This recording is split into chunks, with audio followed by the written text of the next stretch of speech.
Hi everyone, now let's learn about thrust and pressure. First, thrust என்னன்னு பார்க்கலாம். Thrust அப்படிங்கிறது ஒரு ஃபோர்ஸ் தான். அந்த ஃபோர்ஸ் ஒரு சர்ஃபேஸோட ஏரியாவில் பர்பண்டிகுலராக, அதாவது 90 டிகிரியில் ஆக்ட் ஆச்சு அப்படின்னா அந்த ஃபோர்ஸை தான் நம்ம thrust அப்படின்னு சொல்கிறோம். ஃபார் எக்ஸாம்பிள், இப்போ சுவரில் ஆணி அடிக்கிறோம். இப்போ சுவரில் ஆணி அடிக்கும் போது நம்ம ஒரு ஃபோர்ஸை கொடுத்து தானே ஆணி அடிக்கிறோம். அப்போ அந்த ஃபோர்ஸ் இந்த சுவருக்கு பர்பண்டிகுலராக 90 டிகிரியில் ஆக்ட் ஆகக்கூடியதை த்ரஸ்ட்னு சொல்கிறோம். அனதர் எக்ஸாம்பிள், இப்போ ஒரு சாண்டில் மேன் நிற்கிறாங்க. அந்த மேன் சாண்டில் நிற்கும் போது ஒரு ஃபோர்ஸ் சாண்டில் ஆக்ட் ஆகும். அந்த ஃபோர்ஸு இந்த சாண்டுக்கு பர்பண்டிகுலராக 90 டிகிரியில் ஆக்ட் ஆகக்கூடியதை நம்ம த்ரஸ்ட்னு சொல்கிறோம். ஓகே, இப்போ உங்களுக்கு த்ரஸ்ட்னா என்னென்னு புரிஞ்சிருக்கும். இப்போது இந்த மேன் சாண்டில் நிற்கும் போது ஒரு ஃபோர்ஸ் ஆக்ட் ஆகுதுன்னு சொன்னல சாண்டில். அது எந்த ஃபோர்ஸ்? இந்த மேனோட பாடி வெயிட்டு தான் ஒரு ஃபோர்ஸாக சாண்டில் ஆக்ட் ஆகுது. அண்ட் அது எந்த ஏரியாவில் ஆக்ட் ஆகுது அப்படின்னா சாண்டில் அந்த ஏரியா ஆஃப் த ஃபீட், அந்த மேனோட கால் பாதங்கள் அந்த ஏரியாவில் தான் ஃபோர்ஸ் ஆக்ட் ஆகுது. அப்படி ஃபோர்ஸ் ஆக்ட் ஆகும்போது பாருங்கள், அந்த சாண்டில் மேனோட கால்கள் புதஞ்சு போயிருக்கும். இதே இது மேன் படுத்திருக்காங்க அப்படிங்கிறப்போ அப்பயும் ஒரு சாண்டில் ஒரு ஃபோர்ஸ் ஆக்ட் ஆகும். அது என்ன ஃபோர்ஸ்? சேம் அகெயின் இந்த மேனோட பாடி வெயிட்டு தான்.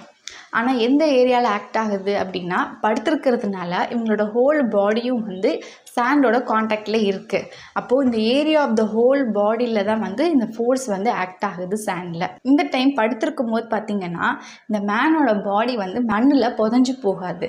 இதே இது நிற்கும் போது கால்கள் மண்ணில் புதஞ்சு போகும்.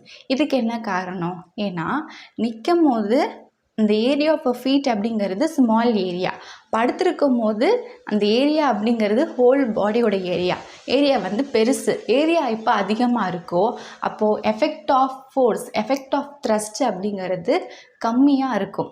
அதனால தான் அவங்க படுத்திருக்கும் போது மண்ணில் புதஞ்சு போகலை. இதே இது நிற்கும் போது ஏரியா கம்மியாக இருக்குது. ஏரியா கம்மியாக இருக்கும் போது effect of force, effect of thrust அப்படிங்கிறது அதிகமாக இருக்கும். அதனால் கால்கள் மண்ணில் புதஞ்சு போகுது. ஸோ எஃபெக்ட் ஆஃப் த்ரஸ்ட் அப்படிங்கிறது ஏரியாவை டிபெண்ட் பண்ணி தான் இருக்கும். சாண்டில் நிற்கும் போது ஏரியா கம்மியாக இருக்கிறதுனால எஃபெக்ட் ஆஃப் த்ரஸ்ட்டு லார்ஜராக இருந்துச்சு. இதே இது படுத்திருக்கும் போது ஏரியா அதிகம் அப்படிங்கிறதுனால எஃபெக்ட் ஆஃப் த்ரஸ்ட்டு கம்மியாக இருந்துச்சு. ஓகே, இப்போ உங்களுக்கு த்ரஸ்ட்னா என்னென்னு புரிஞ்சிருக்கும். நெக்ஸ்ட்டு ப்ரெஷர் பார்க்கலாம். Pressure is equal to thrust by area of contact. That is pressure அப்படின்னா force per unit area. Force அப்படிங்கிறது என்ன? அந்த ஃபோர்ஸ் பர்பண்டிகுலராக ஆக்ட் ஆகுது, அதை த்ரஸ்ட்னு சொல்கிறோம். Force per unit area acting on an object concerned is called a pressure. Thus thrust on an unit area is pressure. இப்போ நீங்கள் பாருங்கள், ப்ரெஷரும் ஏரியா ஆஃப் கான்டாக்டும் இன்வர்ஸ்லி ப்ரொபோஷ்னலாக இருக்கும். அதாவது எப்போ ஏரியா ஆஃப் கான்டாக்ட் கம்மியாக இருக்கோ அப்போ ப்ரெஷர் அதிகமாக இருக்கும். இப்போ இந்த இடத்துல பார்த்தீங்க அப்படின்னா நிற்கும் போது ஏரியா ஆஃப் அ ஃபீட் அப்படிங்கிறது ஸ்மால் ஏரியா. அப்போ area of contact with the sand அப்படிங்கிறது கம்மி. இப்போ ஏரியா கம்மியாக இருக்கும் போது ப்ரெஷர் அதிகமாக இருக்கும். ஸோ ப்ரெஷர் அதிகமாக இருக்கிறதுனால தான் கால்கள் மண்ணில் புதஞ்சு போகுது. இதே இங்கே பார்த்தீங்க அப்படின்னா ஏரியா அதிகமாக இருக்குது. ஸோ எப்போல்லாம் ஏரியா அதிகமாக இருக்கும் அப்போல்லாம் ப்ரெஷர் கம்மியாக இருக்கும். ஸோ ப்ரெஷர் கம்மியாக இருக்கிறதுனால தான் உங்களோட ஹோல் பாடி மண்ணில் புதஞ்சு போகலை. ஏரியா அதிகமாக இருந்துச்சுன்னா ப்ரெஷர் கம்மியாக இருக்கும், ஏரியா கம்மியாக இருந்துச்சுன்னா ப்ரெஷர் கூடுதலாக இருக்கும் for the same given force. ப்ரெஷரோட formula thrust by area of contact. SI யூனிட்டில் த்ரஸ்டோட யூனிட் என்னென்னா நியூட்டன். த்ரஸ்ட் அப்படிங்கிறது என்ன? ஃபோர்ஸ். ஸோ ஃபோர்ஸோட எஸ்ஐ யூனிட் நியூட்டன். இதோட simple capital N by area of contact. ஏரியாவோட யூனிட் என்ன? ஏரியாவுக்கு மீட்டர் ஸ்கொயரா. ஸோ மொத்தத்தில் ப்ரெஷருக்கு நியூட்டன் பர் மீட்டர் ஸ்கொயர், இல்லைனா நியூட்டன் பர் ஸ்கொயர் மீட்டர்னு போடலாம். ஸோ இதை இந்த மீட்டர் ஸ்கொயர் மேலே போச்சு அப்படின்னா நியூட்டன் மீட்டர் பவர் -2 அப்படின்ட்டு வரும். In honor of the great French scientist Blaise Pascal, இந்த 1 நியூட்டன் per மீட்டர் ஸ்கொயர் என்னன்னு போடுறாங்கன்னா 1 பாஸ்கல்னு போடுறாங்க. So 1 pascal is equal to 1 newton per metre square. Next இந்த ஃபார்முலா ரிலேட்டடாக ஒரு ப்ராப்ளம் பார்க்கலாம். A man whose mass is 90 kg stands on his feet on floor. So ஒரு ஃப்ளோரில் ஒரு மேன் நிற்கிறாங்க, அவங்களோட mass 90 kg. The total area of contact on his 2 feet with floor is 0.036 meter square. So அவங்க நிற்கும் போது area of contact இருக்கும்லே ஃப்ளோரோட அந்த area கொடுத்துருக்காங்க. And we have to take the G அப்படின்னா கிராவிடேஷனல் ஃபோர்ஸ். நிற்கும் போது ஒரு கிராவிட்டி ஃப்ளோரில் ஆக்ட் ஆகும். அது 10 ms power -2. How much is the pressure exerted by him on floor, எவ்வளோ ப்ரெஷர் வந்து ப்ரொடியூஸ் ஆகுது அப்படின்னு கேட்குறாங்க. we know that pressure is equal to thrust by area, அந்த ஃபார்முலாவை தான் யூஸ் பண்ணணும். ஃபஸ்ட்டு கிவன் எல்லாம் எழுதலாம். மாஸ் அப்படிங்கிறது வந்து என்னது, மேனோட வெயிட் தான் மாஸ்ன்னு சொல்கிறாங்க. அப்போது வெயிட் அப்படிங்கிறது ஒரு ஃபோர்ஸாக வந்து ஆக்ட் ஆகுது இல்லையா. So force act on the floor F is equal to mass, that means weight. இந்த வெயிட் தான் வந்து ஃபோர்ஸாக ஆக்ட் ஆகுது. அப்படி ஃப்ளோரில் வந்து ஒரு வெயிட் ஆக்ட் ஆகும்போது அலாங் வித் தட் கிராவிடேஷனல் ஃபோர்ஸும் வந்து ஆக்ட் ஆகும்.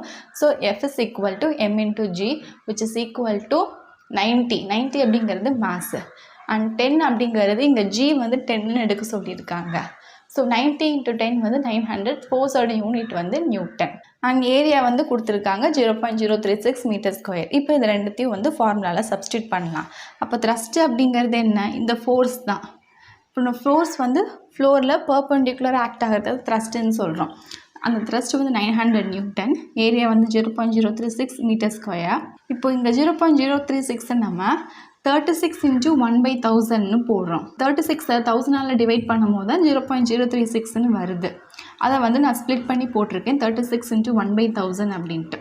இங்கே 9 4 36ன்னு வரும். அண்ட் இங்கே வந்து 1 இருக்கிறதா அர்த்தமா. ஸோ 1 டிவைடட் பை 4 என்னென்னா 0.25. இங்கே வந்து 100 இருக்குது, கீழே இருக்கக்கூடிய 1000 நான் மேலே கொண்டு போகிறேன், இப்படி வரும் 1000. இப்போ இந்த 0.25யும் இங்கே இருக்கக்கூடிய 100யும் நான் மல்டிப்ளை பண்ணும்போது ஐ வில் கெட் 25. ஸோ 25 × 1000 வந்து 25,000 பாஸ்கல். ப்ரெஷரோட யூனிட் வந்து pascal. So pressure is equal to 25,000 pascal. Okay, thrust, pressure, formula, problems எல்லாம் உங்களுக்கு கிளியராக புரிஞ்சிருக்கும்னு நினைக்கிறேன். இதோட இந்த வீடியோ முடியுது. I hope this video will be useful to you. இதில் ஏதாவது டவுட் இருந்துச்சு அப்படின்னா கமெண்ட் செக்ஷனில் கேளுங்க. இந்த யூனிட்டில் நான் போஸ்ட் பண்ண அதர் வீடியோஸை பார்க்க கீழே டிஸ்கிரிப்ஷன் பாக்ஸில் அதோட லிங்க் எல்லாம் கொடுத்துருக்கேன். நான் என்னோட சேனலில் ஸ்டாண்டர்ட் 6லேருந்து ஸ்டாண்டர்ட் 8 வரைக்கும் எல்லா சாப்டர்ஸும் கம்ப்ளீட் பண்ணிவிட்டு இந்த இயர் நான் ஸ்டாண்டர்ட் 9 வந்து போஸ்ட் பண்ணிக்கிட்டு வரேன். If you like this video, thumbs up, share among your friends circle. நீங்கள் இந்த சேனலுக்கு புதுசு அப்படின்னா subscribe my channel and click the notification bell button to get the latest post on my channel. Thank you for watching.